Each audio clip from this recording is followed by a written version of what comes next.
آگے قرآن میں یہ ساری اسی طرح کی باتیں ہیں. ایک آیت بس پڑھ لیتا ہوں میں جو سورہ ملک کی آخری آیت ہے. قل ارأیتم ان اصبح ماؤکم غورا. اللہ کہتے ہیں جو آسمان سے پانی ہم زمین میں اتارتے ہیں, اگر یہ اور نیچے چلا جائے, کیسا نظام ہے یار, زمین پانی نیچے کی طرف جاتا ہے نا, ایسا ہی ہے کہ نہیں ہے؟ تو اب یہ جو بارشیں برس رہی ہیں, پانی کو چاہیے نیچے جائے نیچے جائے, تو جاتا رہنا, لیکن ایک جگہ جا کے کیا ہوتا ہے, رک جاتا ہے. میں نے خود دیکھا ہے, کنواں کھودو آپ, پانی آئے گا, آتے آتے نیچے جاؤ گے نا, خشک مٹی آنا شروع ہو جائے گی. اللہ میاں نے اس پانی کو وہاں روک دیا تھا تاکہ انسانوں کے لیے اس تک پہنچنا مشکل نہ ہو. تہیں بنا دی ہیں, پانی سب سے زیادہ ضروری, لہذا وہ بہت زیادہ گہرائی میں نہیں ہوگا. پیٹرول ہمیشہ ضرورت نہیں تھی انسان کو, اب ضرورت ہے, آبادی بڑھ گئی ہے, تو اس تک پہنچنے کے لیے اللہ نے مشکلات رکھی ہیں بہت نیچے. اگر ایسا ہوتا کہ پانی پیٹرول کی جگہ ہوتا, پیٹرول پانی کی جگہ ہوتا, تو ہم لوگ سی این جی گیس پہ اپنے آپ کو سیٹ کرا چکے ہو اب تک. کیا خیال ہے؟ پیٹرول کی ٹینکیاں لگائی ہوئی ہوتی ہم نے کہ یار روٹی موٹی پراٹھے چھوڑ دو بھائی, پیٹرول پہ سیٹ ہو جاؤ. ظاہر ہے ایسے سیٹ ہونے میں ٹائم لگتا, بلکہ مر جاتے ہم, نسل ہی ختم ہو جاتی. اللہ نے کیا کیا, پانی آتا ہے, وہ بارش آتی ہے تو پانی ہوتا ہے. میرا بچہ جو ہے نا اس دن بیٹھا ہوا کہہ رہا ہے, چھوٹا بچہ بھی, بولنا بھی صحیح نہیں آتا اس کو, اس دن بیٹھا ہوا کہہ رہا ہے جب بارش ہوتی ہے تو پانی آتا ہے, جب بارش بہت زیادہ ہوتی ہے تو پانی بہت زیادہ آتا ہے. وہ کیا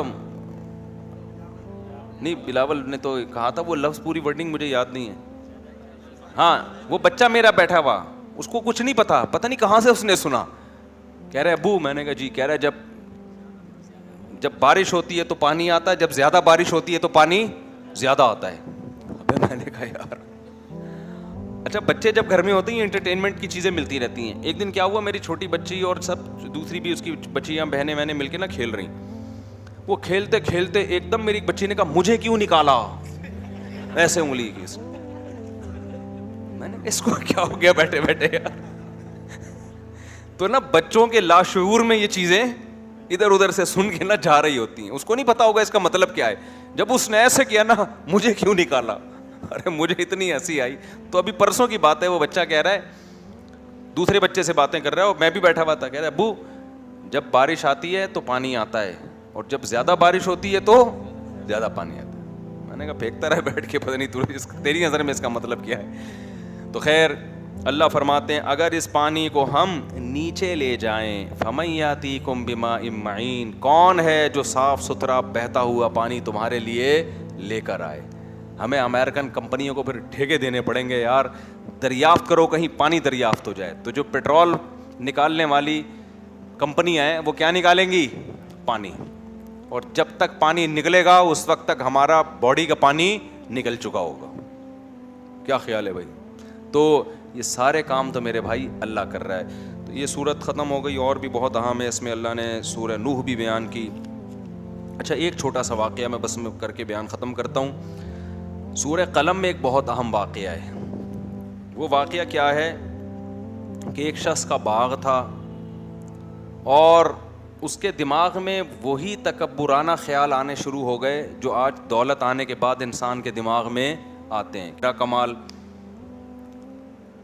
تو قرآن کہہ رہے جب وہ اپنے باغ کا پھل توڑنے کے لیے جا رہا تھا نا, تو باتیں کر رہا تھا کہ اللہ یدخلنہ الیوم علیکم مسکین, آج پھل توڑنے کا ٹائم ہے, پیداوار پک کے تیار ہو گئی ہے, دیکھنا کوئی غریب بندہ قریب پھٹکنے نہ پائے. ٹھیک ہے نا, یہ غریب لوگ سارا مسئلہ کیا کرتے ہیں,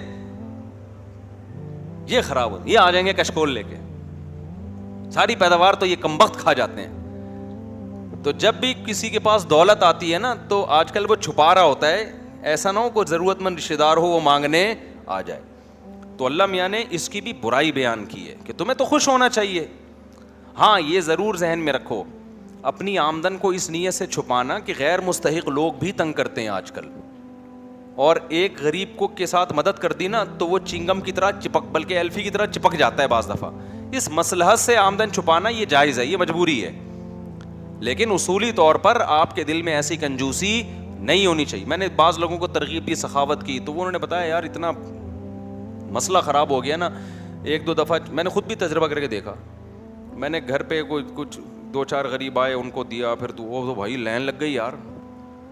پھر ایک خاتون بیچاری کہیں سے آئی تو وہ تو گھر پہ دھرنا مار کے بیٹھ گئی, پھر اس کو دیا تو پھر 6 اور لے کر آ گئی وہ. تو یہ پھر زمانے کا بھی فرق ہوتا ہے نا. مثال سے سمجھاتا ہوں, ترکی میں ہم تھے, ایک کنٹینر انہوں نے رکھا ہوا ایک ٹرسٹ نے, بہت بڑا کنٹینر, اور ایسے کئی سارے کنٹینر, اس میں بہت ساری چیزیں رکھی ہوئی ہیں کہ جو بھی زلزلہ زدگان میں کسی کو کوئی بھی چیز کی ضرورت ہو وہ یہاں سے اٹھا کے لے جائے. کوئی خاتون آئے گی, ایک پیمپر لے گئی بھائی اپنے بچے کے لیے, ایک بندہ آیا بھائی چنے کی دال کا پیکٹ چاہیے, کھانا پکانا ہے, خود ہی ان کی طرف سے کوئی لائن وین نہیں, بھائی جاؤ اٹھا کے لے. ہر آدمی اپنی ضرورت کے حساب سے. تو جب غریبوں میں تمیز ہو نا تو بڑے آرام سے ڈسٹریبیوشن کا عمل ہو جاتا ہے, یا ضرورت مندوں میں تمیز ہو. ہم لوگ کہہ رہے تھے کہ اگر یہ ہم نے اپنی گلی محلے میں لا کے ایسا کوئی کنٹینر رکھ دیا کہ گلی محلے کے جتنے ضرورت مند لوگ ہیں, آٹا دال مہنگا ہو گیا ہے, پیٹرول مہنگا ہو گیا ہے, جی یہ پیٹرول کی بوتلیں پڑی ہوئی ہیں اور یہ آٹا دال چینی کے پیکٹ پڑے ہوئے ہیں, یہ پیمپر, تو پورا کنٹینر کھرچ کے لوگ کھا جاتے ہیں. تو وہاں پھر ایسی سخاوت آپ افورڈ, ایسی جگہ پر ایسی سخاوت آپ افورڈ نہیں کر سکتے. وہاں پھر یہی ہوتا ہے کہ بتاؤ بھی نہیں کہ ہمارے یہاں سے زکوٰۃ بٹتی ہے. ہم نے کورونا کے دنوں میں, کووڈ کے دنوں میں راشن بانٹنا شروع ہوا نا, جب ہم کسی علاقے میں گاڑی لے کے جاتے تھے جو دھاوا ہوتا تھا, جان بچانا مشکل ہو جاتا تھا یار. پھر اس کا ہم نے سیٹ اپ چینج کیا کہ بھائی غریب کو نہ بتاؤ کہ ہمارے یہاں راشن بٹتا ہے, پہلے سروے کرو, جو غریب ہیں ان کو ٹوکن دے دو, اور پھر بالکل الگ جگہ بتاؤ کہ جس جگہ یہ جو ٹوکن لے کے آئے گا اس جگہ خوراک بٹے گی, اور بٹنے کے بعد آپ وہاں سے بالکل غائب. اب اگلے دن کہاں بٹے گی یہ کل اعلان ہوگا, ورنہ پہلے سے لوگ آگے بیٹھے ہوئے ہوں گے, اور خوراک بٹے نہ بٹے آپ بٹ جاؤ گے. کوئی آپ کا بازو لے کے گھر جا رہا ہوگا, کوئی آپ کے شلوار لے کے جا رہا ہوگا, کوئی پاجامہ لے کے, کوئی بنیان لے کے, اور چڈی پہن کے آپ گھر آ رہے ہو. سمجھ رہے ہو؟ تو اس لیے کچھ چیزیں مصلحت ہوتی ہیں, لیکن اصولی طور پر جب اللہ آپ کو پیسہ دے تو دل بڑا رکھنا چاہیے. یار اللہ نے مجھے دیا ہے, تو اس وقت یہ جذبات آنے چاہیے, انشاءاللہ اب میں اپنے رشتہ داروں میں غریبوں کی, مسکینوں کی اور لوگوں کی مدد کروں گا. یہ جذبہ ہونا مشکل ہو جاتا تھا یار. پھر اس کا ہم نے سیٹ اپ چینج کیا کہ بھائی غریب کو نہ بتاؤ کہ ہمارے یہاں راشن بٹتا ہے, پہلے سروے کرو, جو غریب ہیں ان کو ٹوکن دے دو, اور پھر بالکل الگ جگہ بتاؤ کہ جس جگہ یہ جو ٹوکن لے کے آئے گا اس جگہ خوراک بٹے گی, اور بٹنے کے بعد آپ وہاں سے بالکل غائب. اب اگلے دن کہاں بٹے گی یہ کل اعلان ہوگا, ورنہ پہلے سے لوگ آگے بیٹھے ہوئے ہوں گے, اور خوراک بٹے نہ بٹے آپ بٹ جاؤ گے. کوئی آپ کا بازو لے کے گھر جا رہا ہوگا, کوئی آپ کے شلوار لے کے جا رہا ہوگا, کوئی پاجامہ لے کے, کوئی بنیان لے کے, اور چڈی پہن کے آپ گھر آ رہے ہو. سمجھ رہے ہو؟ تو اس لیے کچھ چیزیں مصلحت ہوتی ہیں, لیکن اصولی طور پر جب اللہ آپ کو پیسہ دے تو دل بڑا رکھنا چاہیے. یار اللہ نے مجھے دیا ہے, تو اس وقت یہ جذبات آنے چاہیے, انشاءاللہ اب میں اپنے رشتہ داروں میں غریبوں کی, مسکینوں کی اور لوگوں کی مدد کروں گا. یہ جذبہ